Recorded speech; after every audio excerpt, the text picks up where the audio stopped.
Hey everybody, it's Sheila with LeapfrogVANetwork.com, and today we're going to talk about how you can make super cool images even if you don't have the very expensive program Photoshop. So the program that I've used in the past before I had Photoshop is called Paint.net. Now that's not the name of the website, that's the name of the program. The website is getpaint.net, so be sure that that's what you type in, getpaint.net. And when you get to this site, you're going to see that they have a lot of advertising, and that's how they pay for the program, because you can actually get the program for free. So when you get to the site, don't click on any of these big download buttons. These are all advertisements. What you want to click on is right here, Paint.net 4.0.3 is the current version, and just go ahead and download that. And as any time you're downloading anything from the internet, always just watch and make sure they're not going to end up with anything extra. But I've never had trouble with Paint.net, and it's one of my favorite programs to use, and still do often use it for quick and easy edits and things like that. So let me just show you a couple of things. I won't go over everything. If you've used GIMP before, it's similar to GIMP. If you've seen Photoshop, it's similar to Photoshop.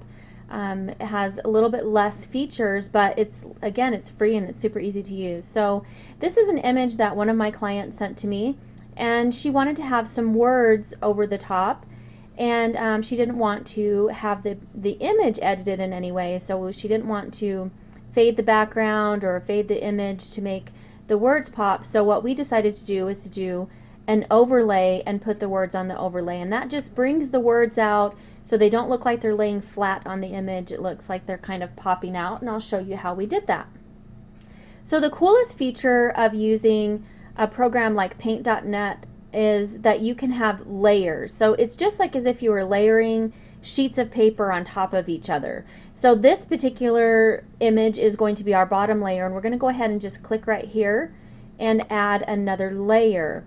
So now anything we do on this layer number 2, and you can double click on that, rename it to anything that you'd like so that you can keep track of your layers.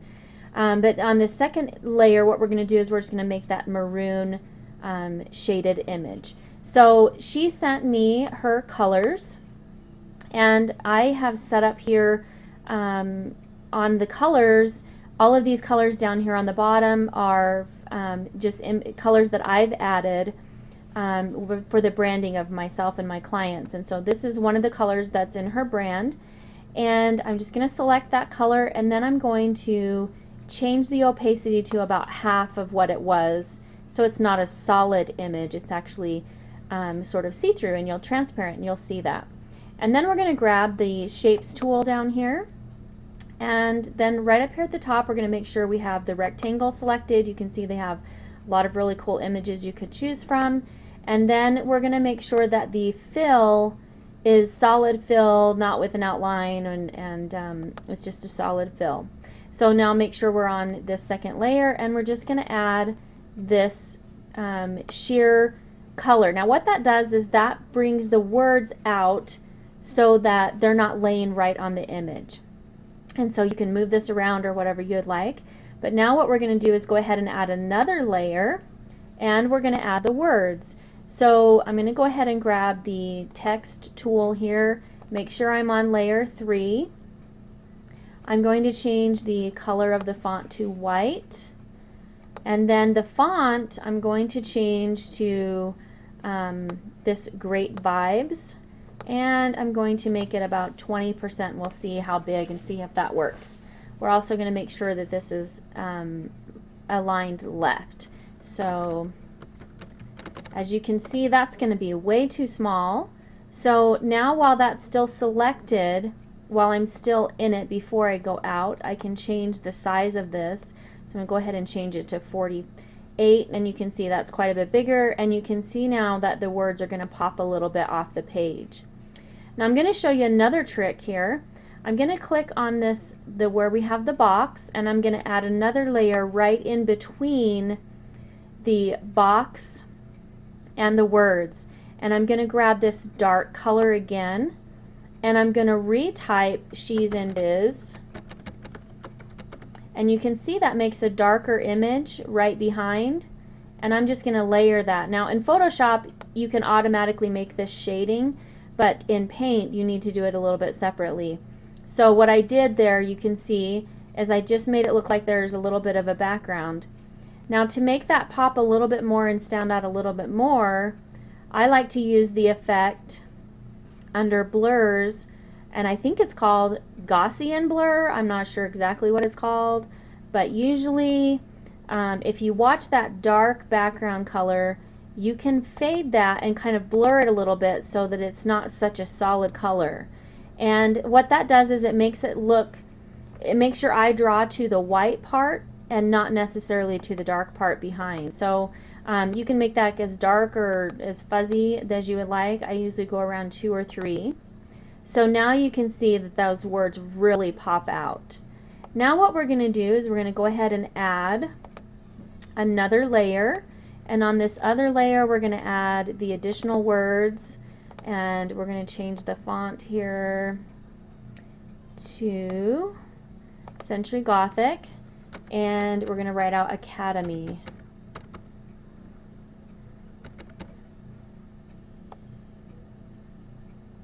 And that's a little bit too big, so we're going to make that a little bit smaller.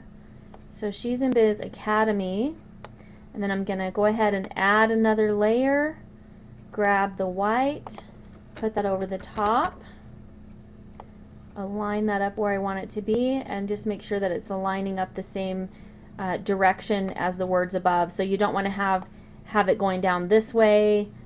You'll want to have it going in the same direction as the ones above. And then we'll go back down to layer 5, and we can repeat that blur to this background, and you can see that blurs a little bit. So then there you have that image. Now the really cool thing is that if you find that you have had a typo or you want to change something, you can simply just delete any of the layers and they will just automatically go away. You can bring it back by just pressing Control Z, of course, or going up to Edit and Undo as well. And then what we want to do is we want to combine all of these layers so that we could move anything that we wanted to move. So let's say we're not happy with the placement of the wording. Then what we're going to do is we're going to combine the white Words Academy and the maroon Words Academy by being whatever layer that you're on, it will combine with the one right below it when you click this merge layer button. So we're just going to merge that. So now you'll be able to see that I can move the word Academy up a little bit closer. And now you can see that's still not centered a little bit. So what I'm going to do is I'm going to go over here. Let's go ahead and just unselect this for now. And we're going to merge then layers 3 and 4.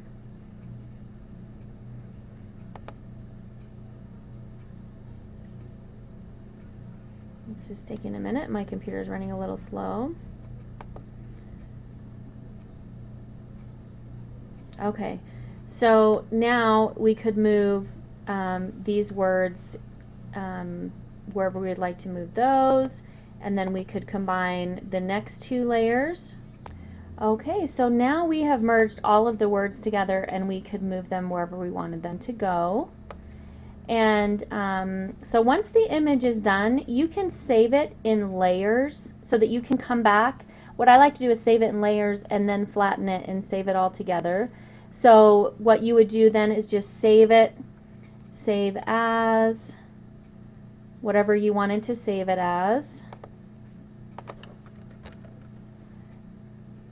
And that's going to save it as a Paint file, a paint.net file. And then to flatten it so that you're able to use it, you want to change this to a PNG file, and that's going to make it so that it's more clear when you post it on like social media or something.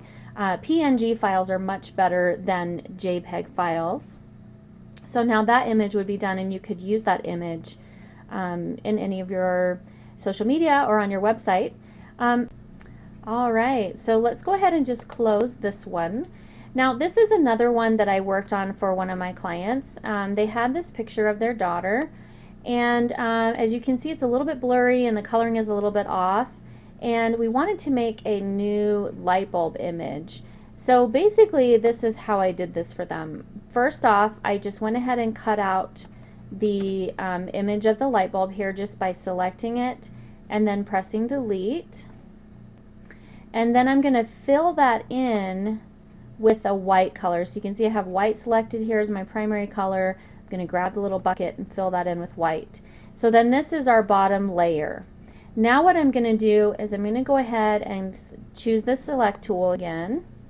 And for the effects, what I want to do is go into photo, and I want to sharpen this image a little bit.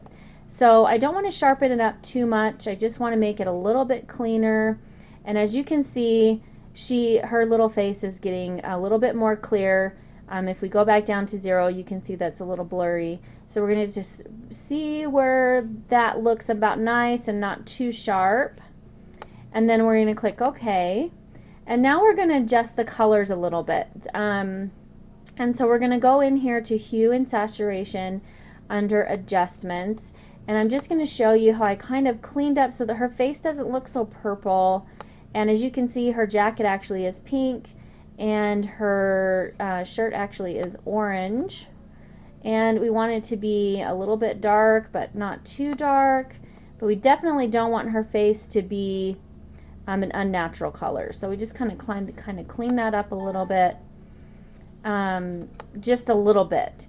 And so then what I did is I took this image after I played with it quite a bit more, and I was able to make for them then this really cool background. You can see I really got her face to clean up really well, and the jacket, before they had this on a solid purple background, and her shirt and jacket and face, everything kind of blended in with the purple, and so now you can see she really pops out.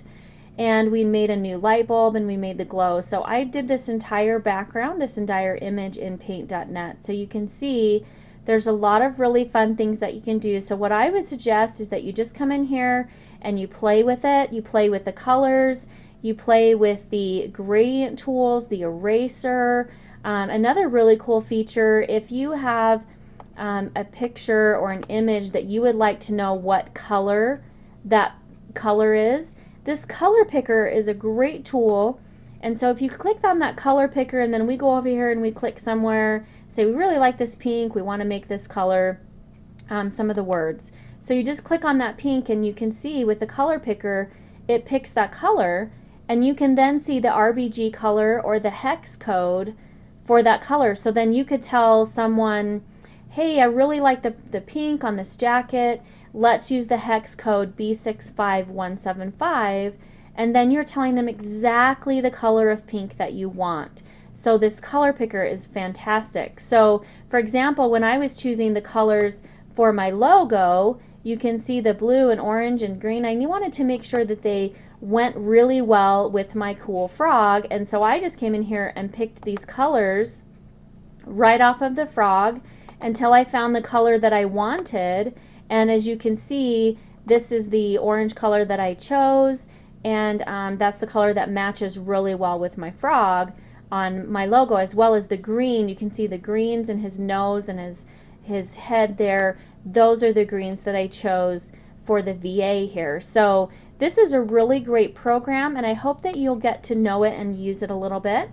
And I also wanted to make sure that you're aware that this week only, on LeapfrogVANetwork.com, I am having a sale. I have some live events coming up, and I would really love for you to come and join the network so I can help you find some clients. So when you head on over to LeapfrogVANetwork.com, click VAs, click here, and then right underneath Tools, you're going to be able to see these quick video trainings. I haven't added it yet before this recording, but you'll see it underneath here, and this is actually where you're watching this video now. And I just want you to see that I do have, it's $100 off right now, so you can join the network for $127, excuse me. So you can go ahead and just get added to the network and become a member, and then I would love to help find you clients. These are the next two events I have coming up, one on the 10th and one on the 19th. I have some also future events, online events, as well as offline events that I'll be doing for the network as well. And so hopefully enjoy this quick training video, and share it with your other VA friends and let me know what I can do to help. I would love for you to join my Facebook group, which I'll have a link here on this page as well, so you can join my Facebook group. And let me know if you have any questions or if there's anything I can help you with at all. You guys enjoy your day.